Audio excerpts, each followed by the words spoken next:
আমি জানিয়ে দিতে চাই, বাধা দিলে বাধ্য লড়াই, সেই লড়াইয়ে জিততে হবে বন্ধুগণ।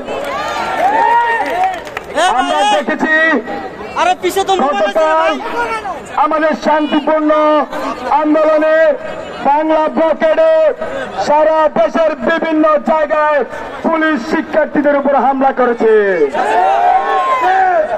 আমরা দেখি কুমিল্লায় আমার ভাইয়ের রক্তাক্ত হয়েছে, চট্টগ্রামে আমার ভাইদেরকে লাঠিপেটা করা হয়, বেরোবিতে ক্ষমতাসীন ছাত্র সংগঠনের সভাপতি আমাদের বৈষম্য বিরোধী ছাত্র আন্দোলনের সংগঠনকে চটচট্টে মারে তার তীব্র নিন্দা এবং প্রতিবাদ চালাচ্ছি।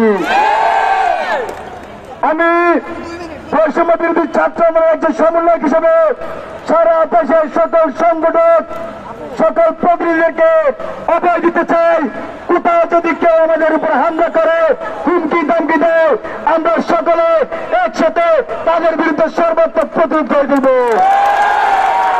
আমি সরকারকে আহ্বান করছি, আমাদের যে সহজ সরল এক দফা দাবি বৈষম্য নিরসনে, সকল গ্রেডে বৈষম্য নিরসনে সংসদ আইন পাস করার মাধ্যমে কোটাকে ন্যূনতম পর্যায়ে নিয়ে আসার সেই আহ্বান যেন সরকার আমলে নেয়।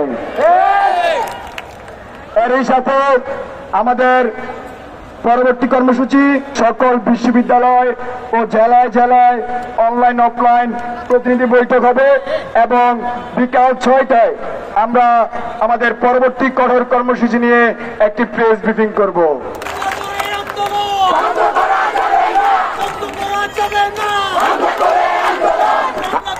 আন্দোলন